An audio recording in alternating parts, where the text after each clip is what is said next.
Hola a todos, vamos a continuar con la parte 3 de la unidad número 2. Recuerden que estábamos viendo el artículo 34 del Código Penal y en este artículo 34 lo que intentamos entender es cuáles son aquellas condiciones que van a hacer que una persona no comprenda la criminalidad del acto y por lo tanto esté dentro de la condición de inimputable. Es decir, que no se le puede aplicar una pena justamente porque no estaba con las capacidades suficientes como para comprender la criminalidad del acto. En este caso, vamos a continuar con lo que tiene que ver con las alteraciones morbosas de las facultades mentales.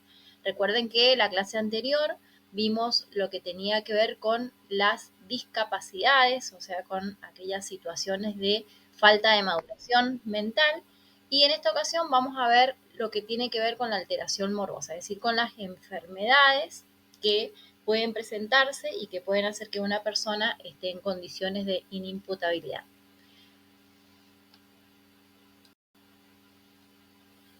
Bueno, primero que nada, quiero preguntarles, antes de que eh, empecemos, si ustedes saben cuál es la diferencia entre una psicosis o una esquizofrenia. Esto solamente a modo diagnóstico, solo respondan sí o no.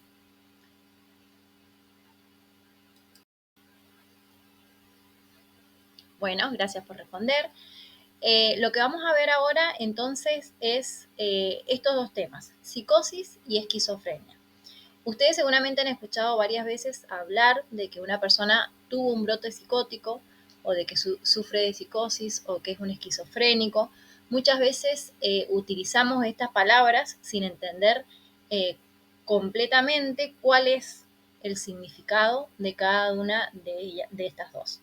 Lo primero que tienen que saber es que psicosis y esquizofrenia no son la misma cosa y que lo que tenemos que ver es que la psicosis es un síndrome, ya lo vamos a ver mejor, este síndrome sería un conjunto de síntomas.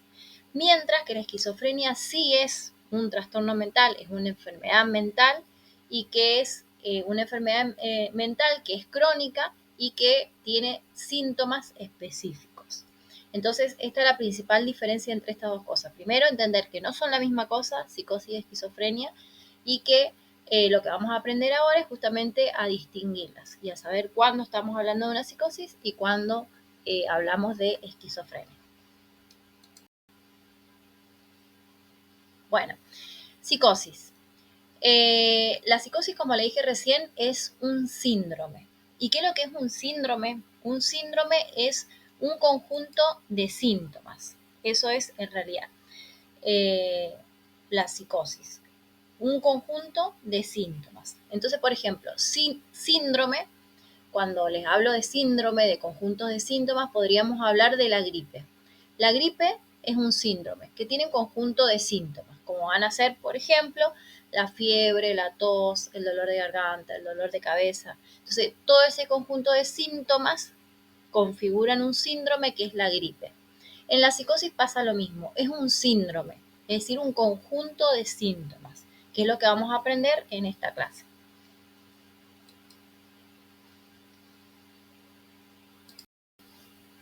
Bueno, entonces este síndrome o este conjunto de síntomas van a aparecer, son varios, ya los vamos a conocer, y van a aparecer en forma conjunta, van a aparecer en forma simultánea, a veces se van a presentar solo algunos de los síntomas que constituyen este síndrome, y a veces se van a presentar todos, o a veces se van a presentar mezclándose de forma variada. Lo importante que tenemos que entender es que la psicosis va a ser entonces un síndrome. Es decir, que va a ser un síndrome, van a aparecer un conjunto de síntomas y lo que nosotros vamos a ver cuando estemos ante la presencia de ese conjunto de síntomas es que hay una ruptura con la realidad. Eso es lo que pasa en una persona que tiene psicosis. Está desvinculada de la realidad. La realidad que está viviendo esa persona es completamente diferente a la realidad que vive una persona que no está bajo ese síndrome de psicosis. Es justamente, eh, es un estado particular de alteración de la realidad. La persona tiene la realidad alterada. lo que está viviendo esa persona, primero que lo vive como algo cierto y segundo que es algo que no existe en la realidad. Esto es lo primero que tenemos que entender respecto a este síndrome o conjunto de síntomas. Pero también otra de las cosas que tenemos que entender es que el hecho de que una persona esté experimentando un episodio psicótico no te dice justamente cuál es la enfermedad. A ver, ¿cómo se lo explico? Sería, yo tengo fiebre, eso es un síntoma. La fiebre puede ser causa o puede ser un síntoma de muchas enfermedades. Entonces, esto es lo que pasa con los síntomas psicóticos, que no tienen una única causa. Entonces, yo puedo tener un conjunto de síntomas psicóticos y la enfermedad que estoy manifestando o la condición que estoy manifestando puede diferir. Entonces, este conjunto de síntomas justamente no tienen una única causa. Pueden haber varias razones por las que una persona manifieste estos síntomas psicóticos. Por ejemplo, una persona que se droga, una persona que tiene un ataque de pánico, alguien que empieza a tener un ataque al corazón, un paro cardiorrespiratorio, puede llegar a presentar algunos síntomas. Una persona que está entrando en un estado de epilepsia, pueden aparecer síntomas parecidos justamente a algunas enfermedades, que son estos síntomas psicóticos. Entonces, no tiene una única causa la psicosis, sino que su causa puede variar. Y esto es lo que es importante que tenemos que tener en cuenta.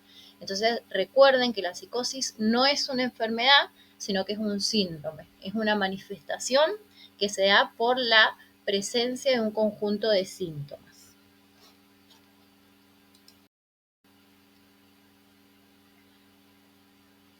Bueno, entonces, como le decía recién, esto es lo interesante, que la psicosis, justamente lo que pasa con la persona que está sufriendo un episodio psicótico es que pierde el contacto con la realidad. Es decir, que la persona no tiene justamente, o la realidad que se le está presentando es completamente distorsionada de la verdadera realidad. Esto es lo importante en los síntomas psicóticos. Bueno, entonces con esto sencillo que te acabo de explicar respecto de la psicosis. Ahora, si yo te pregunto, ¿la psicosis es una enfermedad? Vos me respondes, ¿sí o no?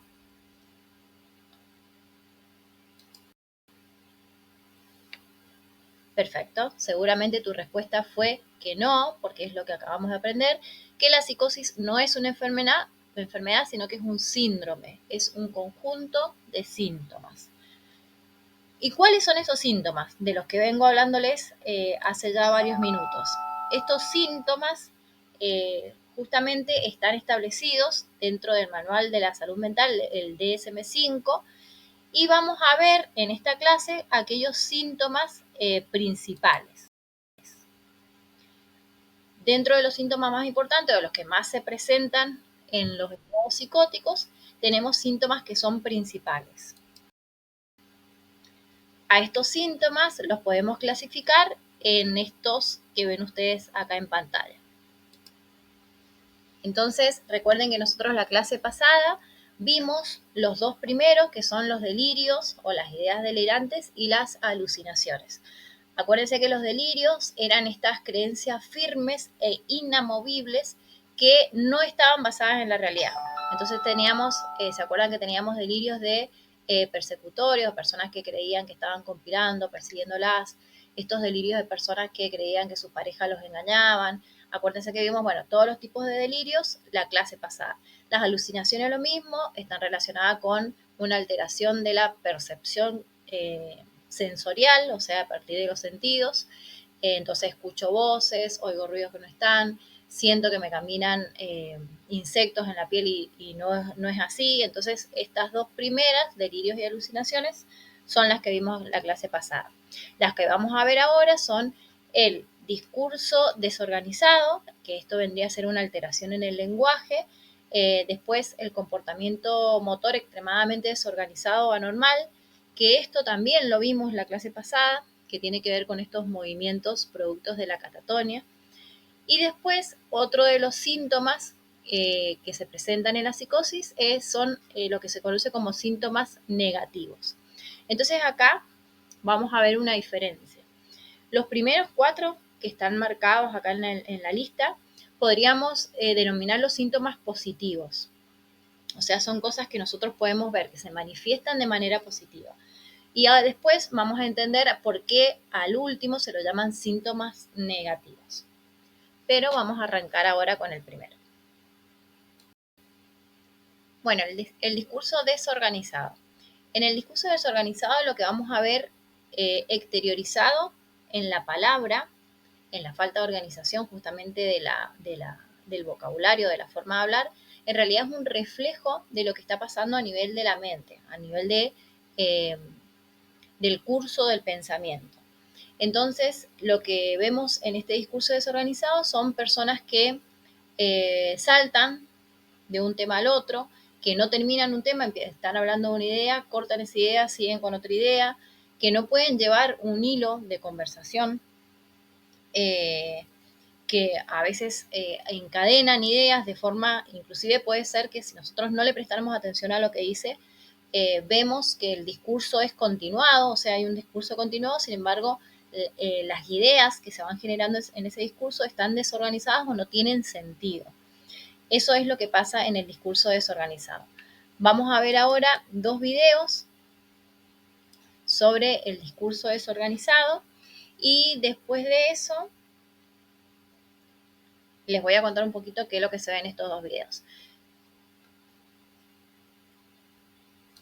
Ay, amiga, te cuento de que el otro día estaba andando en la calle y no sabes con quién me encontré, ¿Con amiga. quién? ¿Con quién, amiga? Amiga, ¿escuchaste eso? ¿Qué? Mi pancita, tengo hambre, amiga. ¿No tienes hambre? Ay, pero cuéntame. Amiga, pero ¿qué vamos a comer? No, pero cuéntame lo que me estabas contando. Ya, ¿cómo seguía? ¿En qué estaba? En que un chico viste en la calle. Ay. Entonces, yo de la nada veo y no sabes con quién estaba, amiga. ¿Con quién? Amiga, oye, Jimena, ven. Ay, amiga, es que mi perro se come de todo. Tengo que estar cuidando la Ya, ¿qué es la historia? Contame. Ay, amiga, entonces estaba andando y... ¿De qué te estaba contando?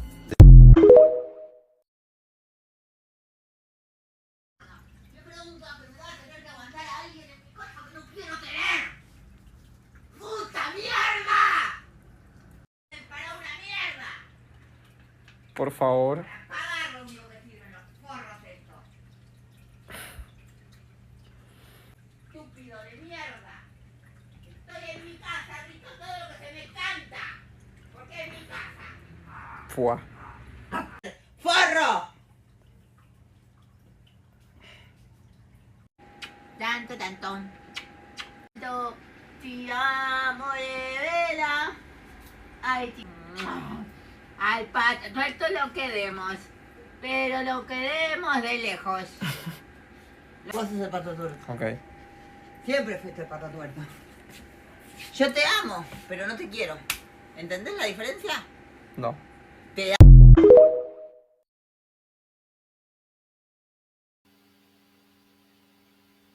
Antes de ver este síntoma sobre el comportamiento motor extremadamente desorganizado, les voy a hablar un poco entonces de los videos que vimos respecto de la desorganización del lenguaje o el discurso desorganizado. En este caso teníamos el video de la chica, en donde lo que les quería mostrar era cómo la persona salta de una idea a la otra, si no puede mantener una conversación, sino que va saltando de una idea a otra.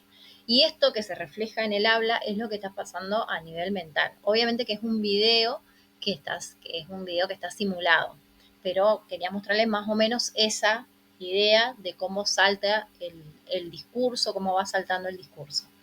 En el segundo video del chico que está grabando a la señora que insulta, en este caso también, fíjense que este es un caso sí ya más, obviamente es un caso verdadero y un caso serio, en donde hay una incoherencia, ahí está, el lenguaje es desorganizado, o sea, primero le dice una serie de cosas hirientes al chico y luego cambia su discurso, empieza a hablar con un animal y larga como indirectas, le larga como indirectas al chico, pero fíjense como en este caso lo que es importante entender es el componente emocional en la desorganización de este lenguaje, porque yo puedo, o sea, es una persona que en un momento te está diciendo cosas muy hirientes que uno no puede borrar de la, digamos, de la percepción de de la persona a la que se la estás diciendo, y en el segundo siguiente empieza a hablar como de forma indirecta y a cambiar el discurso de una manera indirecta. Entonces, esta desorganización o esta forma rara en el discurso en realidad está mostrando la desorganización de los pensamientos. Y ahora sí, entonces veamos este otro de los síntomas, que es el comportamiento motor extremadamente desorganizado o anormal. En este caso nosotros ya lo vimos a esto, fíjense que vimos la clase pasada los diferentes tipos de catatonía, y lo que les quiero mostrar acá es un video cortito de un chico justamente que está presentando estos síntomas de comportamiento motor extremadamente desorganizado. Y los invito a ver si se acuerdan de la clase pasada para que después, cuando termine el video, evalúen cuál de los síntomas de la catatonía está presente en este video.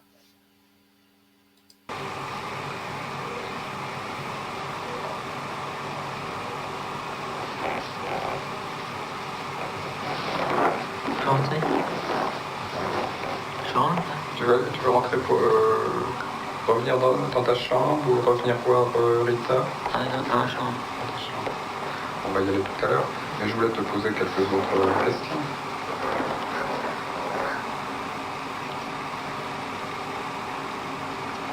Est-ce qu'il y a dans ton entourage familial d'autres personnes que tu aimes? Ah non, En dehors de tes parents et de tes sœurs? personne. Hein? Personne. Y por último, vamos a hacer referencia a los síntomas negativos. Entonces, vimos recién todo lo que serían los síntomas positivos de la manifestación de un episodio psicótico, y estos serían los síntomas negativos. ¿Por qué se los llaman síntomas negativos? Porque en realidad hacen referencia a una falta de expresión. Nosotros vamos a ver reflejada en una persona una falta de expresión emocional, como que tenemos el afecto aplanado. Hay una bulia, es decir, hay una disminución de la motivación, vemos una persona apagada, depresiva, entonces una persona que está en total estado de pérdida, digamos, disminución de ciertas capacidades o funciones normales. Con todos estos síntomas que hemos visto que hacen referencia al estado psicótico, lo que tenemos que darnos cuenta es que en el estado psicótico, lo que le pasa a la persona justamente es que se desconecta de la realidad. Y pueden aparecer, y cómo lo vamos a entender o cómo nos damos cuenta de que está pasando esto, porque justamente aparecen estos síntomas del estado psicótico. Entonces recordemos que la psicosis no es un diagnóstico en sí mismo, sino que estamos hablando de un estado mental que se caracteriza porque hay una pérdida de contacto con la realidad. Y este estado mental, en lo que lo podemos ver manifiesto justamente es en un conjunto de síntomas que se agrupan y nos permiten detectar ese estado psicótico.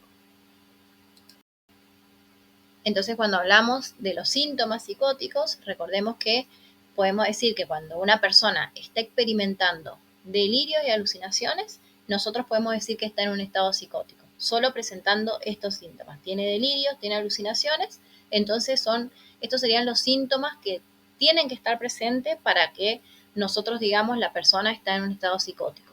Acompañado de estos dos síntomas principales, delirios y alucinaciones, pueden aparecer el resto de síntomas, pero estos son los más importantes, estos son los que nos dan idea justamente de que la persona está en ese estado de psicosis. Entonces, para repasar un poco lo que vimos hasta ahora sobre psicosis, te invito a que respondas y elijas cuál te parece que es la mejor forma de definir qué es la psicosis. Respecto de la psicosis también, ¿cuáles son sus síntomas más característicos? Te pido que selecciones de la lista aquellos que vimos en la clase. Habiendo entendido lo que es la psicosis, vamos a hablar ahora de esquizofrenia. Esquizofrenia sí es un trastorno específico, es un trastorno de la personalidad, es una alteración morbosa justamente de las facultades mentales, es decir, es una enfermedad mental, la esquizofrenia. Esta esquizofrenia es un trastorno psicótico, está justamente especificada dentro del manual de DSM-5 como un trastorno en el espectro de la esquizofrenia y otros trastornos psicóticos. ¿Por qué se dice que la esquizofrenia es un trastorno psicótico crónico? Justamente porque es un trastorno de la personalidad y porque su manifestación incluye síntomas de la psicosis. Entonces acá, fíjense que esto es lo primero que tenemos que entender para diferenciar psicosis de esquizofrenia. La manifestación de la esquizofrenia incluye síntomas psicóticos, pero los síntomas psicóticos no son exclusivos de la esquizofrenia. Pueden aparecer por otras causas o en otras manifestaciones diferentes a la esquizofrenia. Entonces, ¿cuál es la diferencia de estos síntomas psicóticos que aparecen en la esquizofrenia? La diferencia es que estos síntomas van a aparecer de manera persistente, es decir, que se van a mantener. Supongamos que aparecen síntomas psicóticos en un trastorno de ansiedad, en un trastorno de ansiedad o en una alteración por consumo de sustancias como las drogas. Esos síntomas psicóticos van a aparecer y van a desaparecer en cuanto se pase el efecto de lo que los está provocando. En este caso, los síntomas psicóticos van a estar presentes de manera persistente. Y lo que vamos a observar en la persona, como esos persisten en el tiempo, su duración ya lo vamos a ver, va a pasar el mes, o sea, se van a mantener durante un tiempo prolongado. Lo que nosotros vamos a poder ver en la persona que está sufriendo de estos síntomas es un deterioro significativo en su funcionamiento global, es decir, tanto en el aspecto social, académico, laboral. Si nosotros pusiéramos a la persona en el día 1, en que inicia con los síntomas, y en el día 30, podríamos físicamente ver el deterioro de esa persona. Hay un deterioro de todo el aparato, no solo de la parte física, sino también en la forma en que se empiezan, en que es su relación con el resto de la sociedad, empiezan a tener problemas justamente laborales o empiezan ya a fallar a nivel académico si estaban estudiando. Algo que se estudia de la esquizofrenia es que los síntomas de la esquizofrenia, o sea, una persona no se manifiesta o no se le manifiesta la esquizofrenia de un día para el otro, sino que son justamente síntomas que van apareciendo de manera gradual y que van persistiendo y se van haciendo más evidente con el paso del tiempo si no son tratados. Muchos autores, mucha bibliografía dice que los síntomas psicóticos, o sea, los síntomas psicóticos de la esquizofrenia, aparece más o menos en la edad adolescente, como que lo más normal es entre los adolescentes, o sea, 15 años aproximadamente, hasta los 25 o 30 años. Como que ese es el rango de edades en el que puede una persona reflejar o aparecer la esquizofrenia. Sin embargo, se han detectado casos en los que se ha dado fuera de esos rangos de edades. Lo más común sería ese rango de edades. Entonces esto respecto de cómo se mantienen estos síntomas psicóticos. Entonces son síntomas psicóticos que se van a mantener, o sea, que aparecen de manera constante durante un tiempo prolongado. Bueno, entonces, ¿cómo se hace el diagnóstico de la esquizofrenia? Según el DSM-5, para que una persona sea diagnosticada con esquizofrenia, tiene que cumplir con determinados requisitos. El primero de los requisitos son lo que se conoce como síntomas, que aparezcan síntomas de la fase activa, que son los mismos síntomas que vimos para la psicosis. Entonces deben estar presentes los síntomas de delirios, alucinaciones, discurso desorganizado, comportamiento catatónico y lo que conocimos recién como síntomas negativos. Pero dentro de esos síntomas de la fase activa de la psicosis, los que tienen que aparecer, o al menos uno de los que tiene que aparecer, son los delirios y alucinaciones.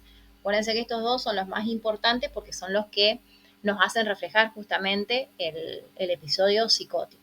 Entonces, tienen que aparecer al menos 2 o más de estos 5 síntomas, pero dentro de esos 2 que se manifiestan, al menos uno tiene que ser delirio o alucinación. Esto es, digamos, lo primero que se ve para diagnosticar la esquizofrenia. ¿Están presentes los síntomas? Hacemos un checklist. Sí, está presente los síntomas y dentro de esos síntomas al menos está el delirio o la alucinación.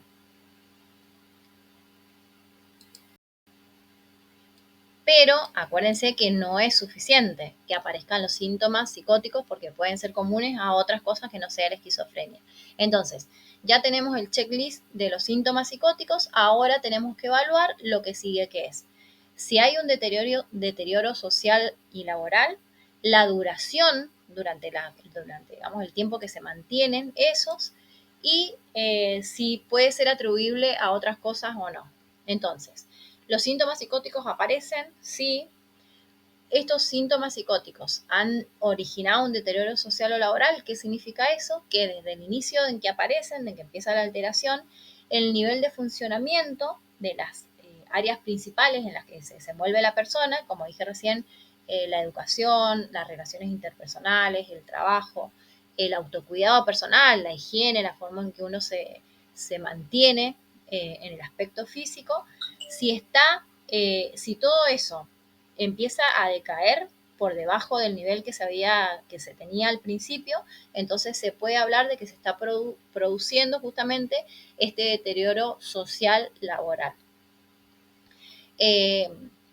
¿Cómo sería en un ejemplo? Nosotros, por ejemplo, supónganse una persona que es un excelente estudiante y que le gusta practicar deportes, por ejemplo, juega al básquet. Es un buen estudiante, está en la carrera, en el segundo año de la carrera de la universidad, le gusta jugar al básquet y es una persona que siempre le gusta estar arreglado, que le gusta vestirse bien. Eso sería la persona al principio o al inicio de la enfermedad. Una vez que empieza a transcurrir la enfermedad y que se empiezan a dar estos episodios psicóticos y se mantienen en el tiempo, lo que veríamos en esa persona a los 30 días es que es una persona que empieza a tener fallas en el estudio, le empieza a ir mal en la universidad, falta en la universidad, no tiene ganas de estudiar, deja de ir a las prácticas del deporte que hacía, ya no se baña, ya no se cuida, ya no le gusta arreglarse. Entonces, eso es lo que veríamos, esto es el deterioro que tenemos que ver a nivel social laboral de esa persona. Y después, lo otro importante, ya tenemos los síntomas, vemos el deterioro, y después tenemos que tener en cuenta la duración. Estos signos tienen que persistir en el tiempo. Deben persistir durante al menos 6 meses, incluyendo los meses de los síntomas de la fase activa. Entonces, si durante un mes tenemos los síntomas psicóticos y estos se mantienen 5 meses más y se ve reflejado ese deterioro social y laboral, entonces ahí digamos que ya tenemos todo para decir que la persona está con este trastorno de esquizofrenia. Pero, que este es el último punto, lo que tenemos que descartar es que todos esos efectos fisiológicos que estamos viendo no sean por la acción de alguna sustancia, como drogas, medicamentos, o que tenga otra afección médica. A lo mejor puede ser una condición neurológica, fisiológica, cerebral, que no tenga nada que ver con un trastorno de la personalidad. Entonces, cuando cumplimos con todos estos requisitos, estamos en condiciones de dar un diagnóstico de esquizofrenia.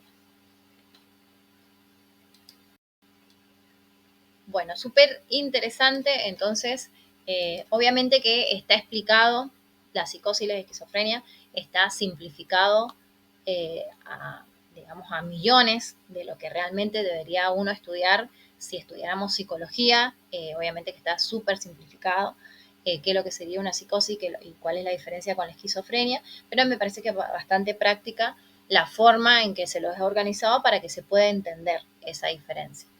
Y haciendo otra vez analogía, que ya se los hice al principio, pero vuelvo otra vez a la analogía de la psicosis como un conjunto de síntomas. Entonces, supóngase la psicosis, cuando hablamos de un conjunto de síntomas, pensémosla como la gripe, como una gripe por COVID.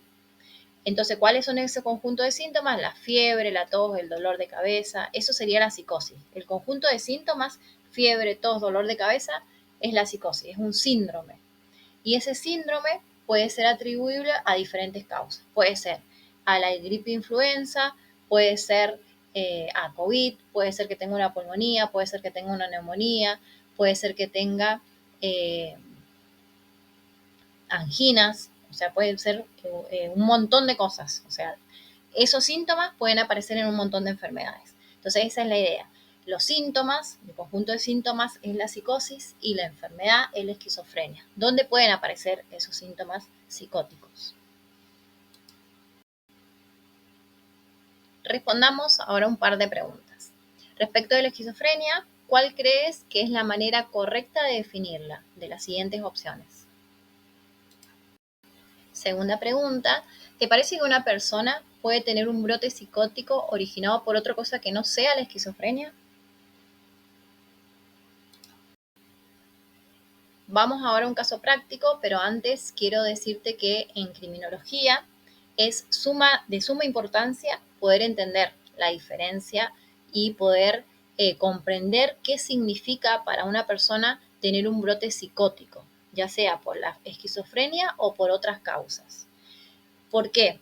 Porque cuando la persona está ante una situación de alucinaciones o ante situaciones de delirios que lo hacen perder la conexión con la realidad, o sea, esa persona se desconecta con la realidad y esa desconexión con la realidad es la que nos interesa evaluar para ver si esa persona comprendía la criminalidad del acto o era tal la desconexión que tenía con la realidad que no podía ser consciente de que la acción que estaba realizando estaba encuadrando en un delito.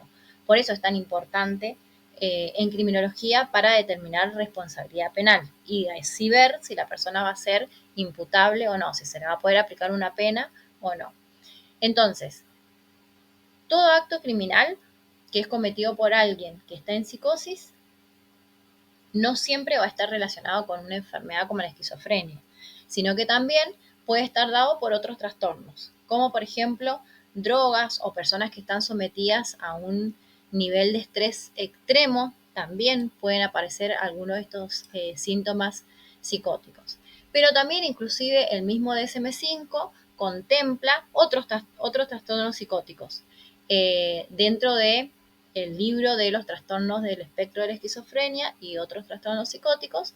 Tenemos, por ejemplo, lo que se conoce como trastorno psicótico breve, que son psicosis que duran menos de un mes. Acuérdense que en la esquizofrenia vimos que era de un mes hacia arriba. Y también tenemos el trastorno esquizoafectivo. Entonces, los síntomas psicóticos no solo van a darse en la esquizofrenia, sino que también se pueden dar bajo otras condiciones. Y otra cosa que también tenemos que entender es que la esquizofrenia sí implica psicosis, porque van a aparecer síntomas psicóticos, pero no son suficientes los síntomas psicóticos para diagnosticar la esquizofrenia, sino que también tienen que estar presentes otras cosas, como vimos recién, que son el deterioro funcional, digamos que se prolonguen estos síntomas por lo menos 6 meses y que no pueda ser atribuible a otras causas. Bueno, habiendo hecho este resumen de estos dos temas, lo que quiero que hagamos ahora es ver un extracto de diferentes fragmentos de esta película. Es una película súper interesante. Si ustedes quieren que les quede bien en claro y que puedan ustedes terminar de cerrar el tema, esta es la película que aconsejo 100% porque muestra sobre todo cómo es el deterioro social laboral que les comentaba recién y cómo empiezan a aparecer las diferentes alucinaciones y delirios. Inclusive se ve también reflejado los trastornos catatónicos en el protagonista. Esta película se llama El Solista y relata justamente la vida de un músico que era excelente justamente tocando el violín y que empieza a sufrir justamente de esta enfermedad, empieza a padecer esta enfermedad que es la esquizofrenia y a lo largo de la película no les voy a hacer spoiler de la película, pero se van viendo reflejados todos estos síntomas psicóticos y justamente lo otro importante que es la duración en el tiempo y el deterioro sociolaboral y personal de la persona, valga la redundancia, que sufre esta enfermedad. Así que los dejo con este extracto de video y a medida que vayan pasando algunas de las escenas, es cortito igual, les van a ir apareciendo las preguntas para ver si pueden detectar cuál de los síntomas que estuvimos viendo representa ese fragmento de la película.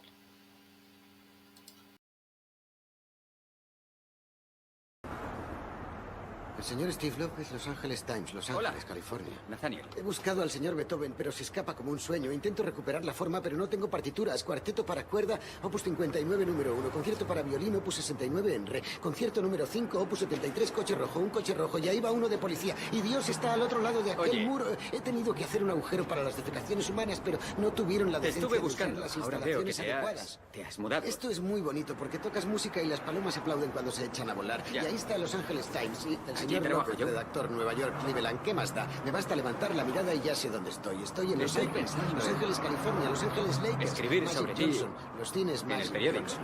Magic Johnson juega ¿Qué al te básquet parece? y también es una enorme sala de ¿Cómo cine. ves que escriba un artículo sobre ¿Qué? ti en el Los periódico? Angeles Times. ¿El periódico de Los Ángeles? Sí. El redactor Steve López. Sí, soy yo. Oh, Escucha, ¿te Señor importa que López, grabe esto? pero Quiero escribir un artículo sobre ti. yo Una creo- columna sobre cómo alguien El como señor tú López acaba tiene que viviendo hacer en la lo que el calle. señor López necesite. Nadie puede evitar que el señor López haga lo que quiere. ¿Pilota ese avión? No. No, estoy aquí. Poco después ya no hacía otra cosa. Se acabó el fútbol, el béisbol, solo existía la música. Un día sí y otro también.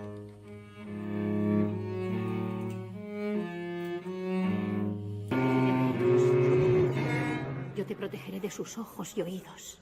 Nathaniel, ¿consideras que no estás a la altura de esta pieza? Te están escuchando, Nathaniel. Oyen tus pensamientos. Yo oigo tus pensamientos. Pues te sugiero que lo hagas mejor. Oyen tus pensamientos, Nathaniel. Compás 179.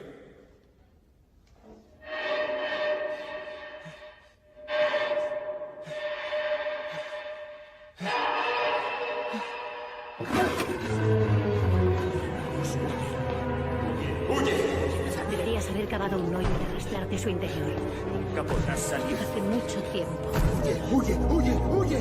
La luz blanca brilla. Nathaniel, cierra la puerta o nunca podrás salir de aquí.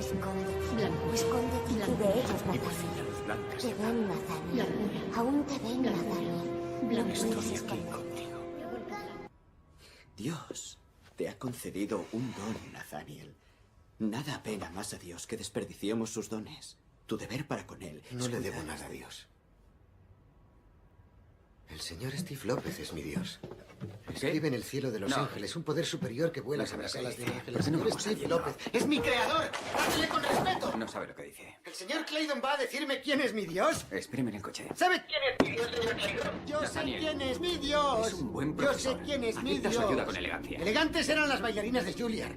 Sí que eran elegantes. Tiernas Hay más personas bailarinas que dan Vale, vueltas. así vamos a que portarnos dan con el señor vueltas. Claydon. Vale, Ángeles sobre la elegantes como tierra. Me gusta bailarinas. que revoloteen, igual que me encanta que el señor Steve López vuele. Quiero a mi Dios. Te quiero a ti. A lo mejor tienes hambre. Comerás polvo.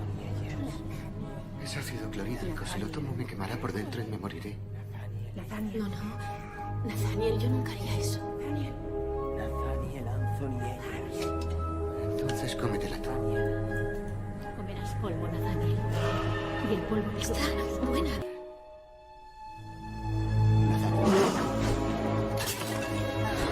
¡No me toques, tío! Nathaniel. ¡Atrás! ¡Me cago en... ¡No vuelvas a tocarme! No, ¡No vuelvas a tocarme! por favor, no. Nathaniel, no. ¡No vuelvas a tocarme! Basta.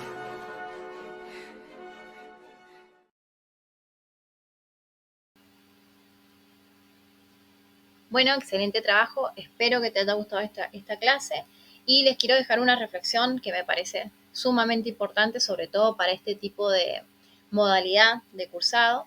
Y esta reflexión es el estudiante que sigue aprendiendo por su cuenta. Punto suspensivo.